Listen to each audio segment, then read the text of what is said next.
Hello, guys. Welcome back to Christianity Reloaded. Today we are talking about why we should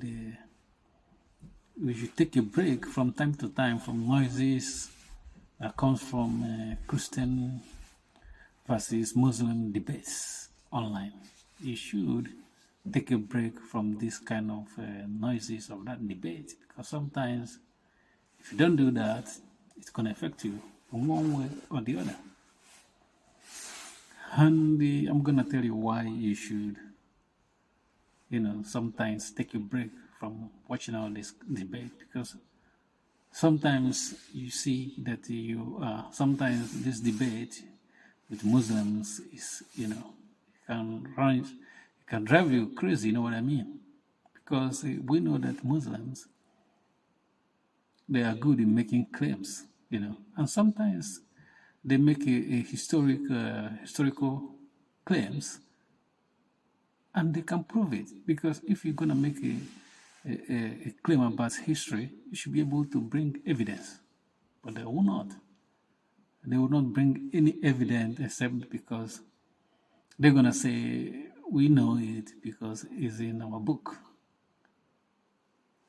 And when you try to put their book in a particular time in history, you see that this book, the claim they're making, the book came like maybe 600 or 700 years before the event in history that took place. And there's no way to talk them around this kind of way of reasoning. So you talk, you're wasting your time. Even those that are hearing this kind of argument and debate it gets you livid or worked up. You know what I mean? So this debate of Christian, Muslim debate, the noises, you need to avoid this from time to time. I'm not saying you should just cut it off. I'm not saying that. What I'm saying is that sometimes you need to just give yourself a break. Don't listen to any of them because it's not fulfilling. I'm telling you. It's not. Your life will be better if you don't listen often to them. Because, some of them is so boring that, you feel bad listening to it. Because there's a lot of stuff that, the Muslims, the way they see religion is quite different from Christianity,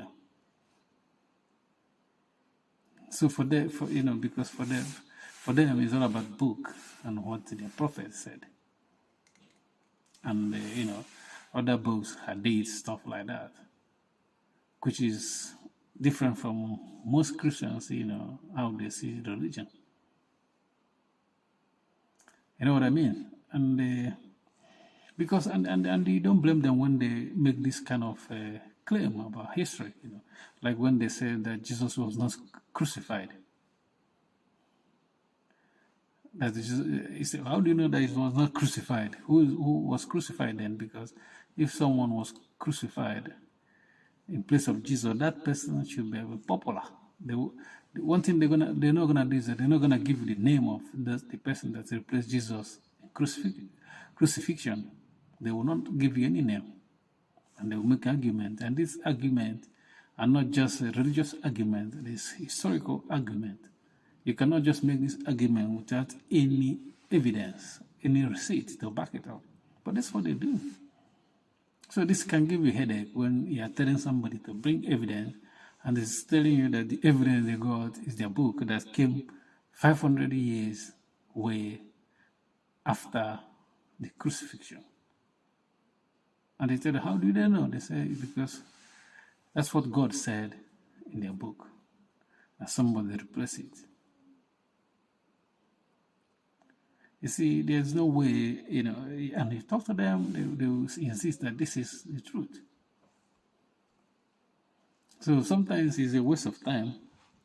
And sometimes, people, it goes, into rabbit holes, It goes into rabbit holes with talking to them, These rabbit holes And some people started using curse words, you know what I mean, online.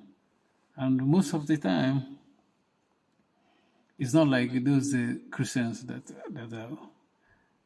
are, you know, first of all attacking them, you know. But you know, the argument goes into a rabbit hole quickly because there's no way you you can talk to them and they'll come to some of them, most of them will not, because it's religion, you know. When it's about religion, people want to defend it. And some people like to defend their religion without any evidence, like the Muslims, you know what I mean?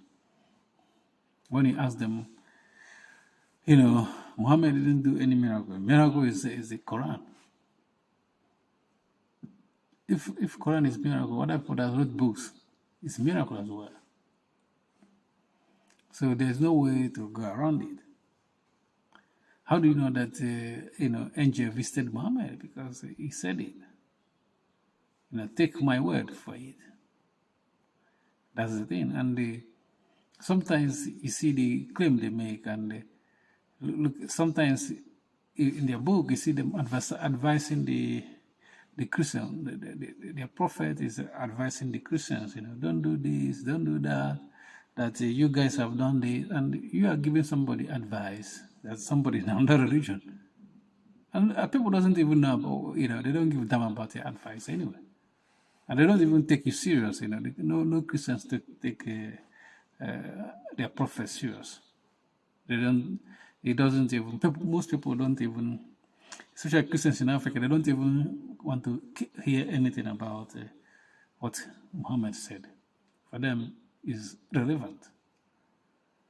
But that's the way it is, you know. It's time to take, you know, break from the noises of this Christian-Muslim debate. Thank you for watching. Peace.